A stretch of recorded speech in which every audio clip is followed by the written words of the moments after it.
Seguimos con Luis Eduardo Meglioli aquí en el piso. Luis, estábamos hablando y habíamos planteado el tema, ¿por qué el color rosado de justamente la Casa de Gobierno, la famosa Casa Rosada en Buenos Aires? Bueno, la Casa Rosada tiene su origen en lo que muchos recordarán el Fuerte de Buenos Aires, ¿no es cierto? Es decir, aquel lugar que ya en el siglo XVI, cuando la llegada de los españoles, un poco antes, pero en el siglo XVI se construye para que sea la sede de la autoridad, ¿no es cierto? Posteriormente, el virrey, la máxima autoridad justamente aquí en nombre del rey de España, decide usarla como casa, como lugar de residencia. Y cuando llega 1810, por supuesto el virrey se tiene que ir y este lugar sigue siendo usado, pero por las autoridades, no como la casa de gobierno como diríamos hoy, que todavía no se usaban esos términos, pero sí donde se reunían las autoridades, donde estaban, era el lugar adecuado para eso, y además por el sitio tan digamos, interesante dentro de la ciudad, así de equidistante de muchos lugares que también habían como sede de otros organismos nacionales. Entonces, cuando llega a Rosas, decide no usar esa casa como sede del gobierno porque dice es un nido de ratones. ¿Así dijo Rosa? Así dijo Rosa. Mirá que no estaba Milei todavía, o sea, no le ha copiado a Milei. Entonces dice es un nido de ratones. Y se va a Palermo, Rosas. Entonces ahí busca una residencia y él reside allí. Pero luego, ya cuando llega la Organización Nacional, la Constitución, 1853, Mitre decide, digamos, ayornarla, mejorar el sitio, es decir, la arregla, restaura el lugar. Pero fue en ese mismo espacio, digamos, ¿no? En ese mismo espacio, lugar, ¿no? Mitre decide que ahí va a ser la Casa de Gobierno. Cuando llega Sarmiento, luego de Mitre, ¿no es cierto?, mejora todavía más el lugar. Pero ¿qué le dicen a Sarmiento? Mire, esta casa está pintada de blanco por la cal, ¿no es cierto? Siempre la hemos pintado blanco, pero es un problema porque hay que pintarla con mucha frecuencia. Porque claro, ya empezaba a ser importante la Casa de Gobierno. Por la humedad, por el sol mismo, es decir, todo es contraproducente para mantener ese color. Entonces él se ve que conversa con alguien o alguien le sugiere. El tema es que él mismo dice, vamos a mezclar la cal con sangre de buey, sangre de toro. Ah, claro, y ahí sale el rosado. Y ahí sale el rosado. Hay una versión, pero que no tiene mucha incidencia porque tiene que haber sido un romántico el que la escribió, que dice que se unieron el color rojo de los federales y el blanco de los unitarios para unir el país. Dice, eso fue. Y no, bueno, eso... Sonaba lindo igual, sí, ¿no? Sonaba lindo para... Sonaba lindo, pero acá fue la sangre y la cal. Eso hizo... Sí, porque recordemos que no había pintura como conocemos hoy, ¿no? No había pintura para nada. Entonces se le ingeniaban, sobre todo del blanco que salía de la cal, ¿no? Claro, que había que pintarlo, por decirlo así, de alguna manera, porque bueno, para que no quedara feo, nada más, y porque era la Casa de Gobierno.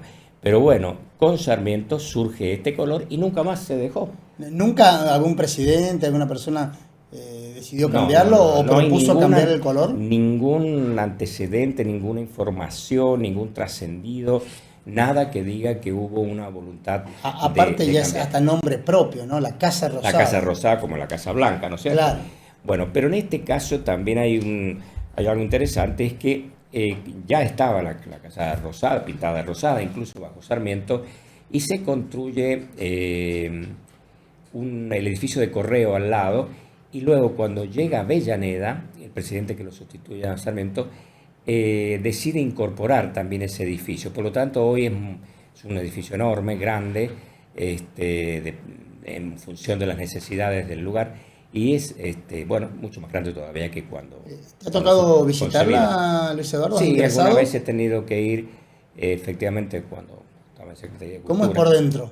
Y no te sabría dar todos los detalles, pero realmente la parte central es la más bonita, la que vemos ahí, la parte central, porque viene tiene características del siglo XVI, que se fueron mejorando en el XVII, en el XVIII, hasta que, bueno, si bien Rosas decía que estaba abandonada porque no se había no se había ayornado a los tiempos a principios del siglo o a mediados del siglo XIX.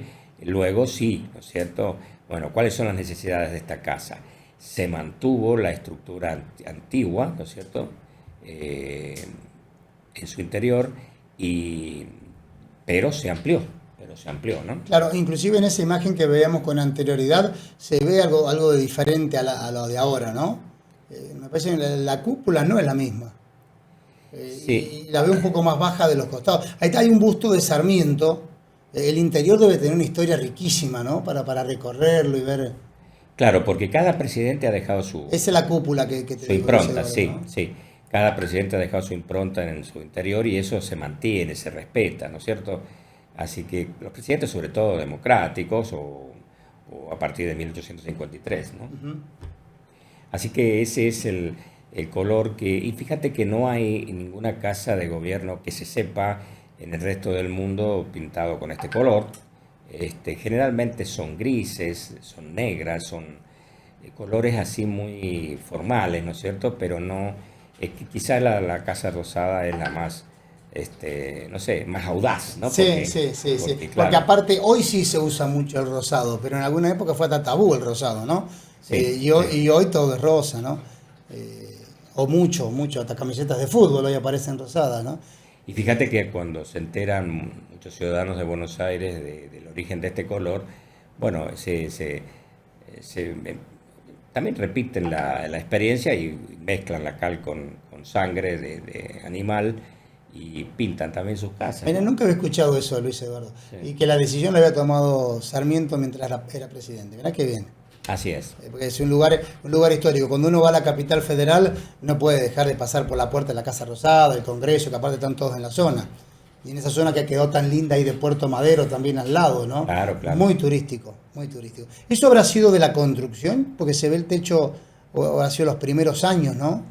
Claro, eso es de finales del siglo XIX. Claro. Esos detalles, sí. Se veían ahí hasta el mismo transporte, ¿no? Claro. A carretelas. Y lo mismo que el piso de arriba, que también se agregó, porque en realidad esa parte de arriba no estaba. Y el balcón, bueno, existió a partir de las reformas que hizo Avellaneda. No lo hemos visto nunca, nadie ha contado que Sarmiento haya salido al balcón. Pero a partir de Avellaneda se construye ese balcón que luego se hace popular. ¿Cuándo se hace popular? Bueno, recién en 1946 con Perón, ¿no es cierto? No se conocen, sobre todo porque, salvo Hipólito Yrigoyen y Alvear, pero no hubo gobiernos populares, digamos, que se les ocurriera salir al balcón a saludar a la gente, ¿no? Claro, claro. Hubo una imagen muy famosa de ese balcón cuando Argentina salió campeón del 86, Claro. y vino Maradona desde México con la copa Con la copa, y sale al balcón, ahí hay imágenes, ¿no? efectivamente.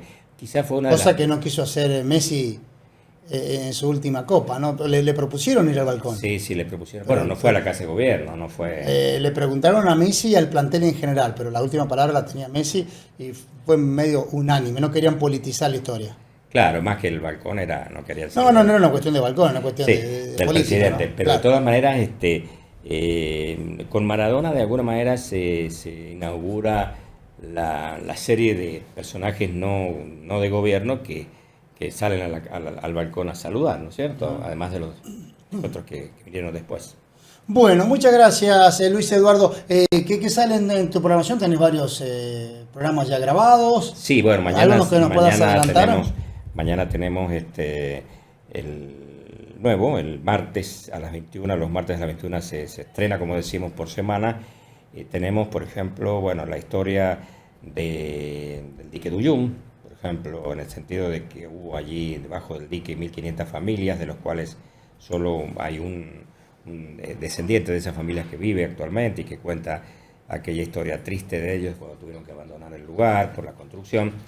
Hubo una bodega. Cuando también. bajó el dique hace un par de años, se vieron algunos cimientos, ¿eh? Una bodega, ¿no? Una bodega, la bodega Grafiña, y una de las bodegas Grafiña, sabemos que la otra Sí. está más en el centro, y bueno, y casas y la pequeña iglesia que había. No olvidemos que había una vida muy intensa con ceremonias religiosas frecuentes en las fechas de los santos, es decir, era una comunidad muy católica que bueno, tuvo que abandonar totalmente el lugar en poco tiempo, y empezando por la bodega misma que daba el trabajo a esas familias y esas 1.500 familias, ¿no? Que fue década del 80, ¿no? Lo del dique. Lo del dique fue a finales es decir, fue a comienzos del 70.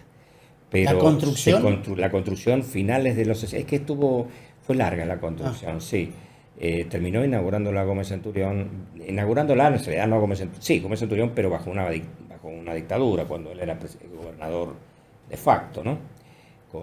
Luego Zamboni también hizo lo suyo, que vino después, ya en el 76. Pero quiero decir, la obra se comienza en los años 60 y se inaugura a principios del 70. Bien. Yo pensé que era más cerca del 80. Bueno, ¿cuántas cosas lindas tiene Luis Eduardo para contarnos de nuestro San Juan en historia, en cultura? ¿Has investigado alguna vez, y con esto te dejo, Luis, para que continúes, tema Circunvalación, la avenida de Circunvalación? No, la avenida de Circunvalación. Historia riquísima, ¿eh? Sí, nace, sí, se inaugura. Más reciente, ¿no? Pero sí, bueno. pero no tan reciente. Se inaugura. Porque sí son dos partes, ¿no, Luis, esa? Sí, la primera fue de Leopoldo Bravo, en el 63. Bravo gobierna entre el 63 y el 66, ahí se inaugura, se empieza a ver con una visión muy, muy moderna la necesidad de esa avenida. ¿Vas a hacer un programa con la Circunvalación? Sí. Tienes que hacerlo, sí.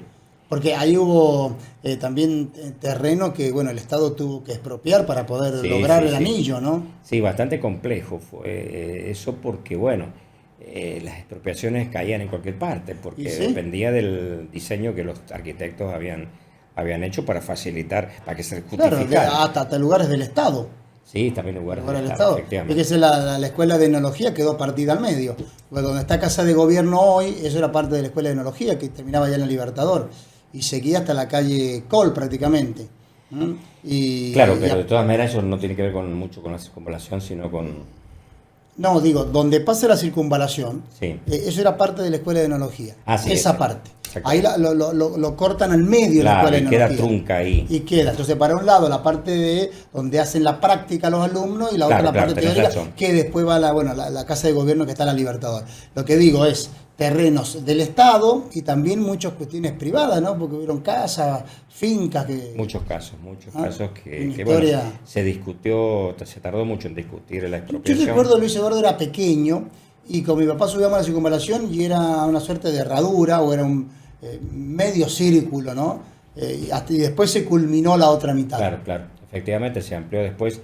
Fueron distintos gobiernos, pero el primero fue el de Bravo, como digo, el año exacto de la inauguración de la primera parte de la Circunvalación, no te podría decir, pero entre el 64 y 65 seguro. Una obra necesaria. Es verdad que ahora, como ha crecido San Juan, que vamos camino al 1.000.000 de habitantes, quedó chica, ¿no? Alguna vez se habló de un segundo anillo. Creo que algún día lo van a tener que hacer. Efectivamente, sí. No se habla de eso, pero sí, lo van a tener que hacer. Alguna vez se plasmó algo sobre calle 5, ir por Marquesado, algo más por las afueras. Y sí, porque San Juan ha crecido mucho y la Circunvalación quedó chica. Efectivamente, ¿no? efectivamente. Que está tan bonita ahora que está forestada. Yo recuerdo pequeño y la Circunvalación de tierra, ¿no? Era cuestión de que viniese un viento sonda nomás que no... No, y sobre todo el que ingresaba a San Juan, o cuando uno todo mismo muy árido, ¿no? ingresaba, era súper árido. Bueno, descubría muy pronto que esto es el desierto que claro, siempre fue. Claro. Bueno, Luis Eduardo, muchas gracias. Gracias. Te agradezco mucho.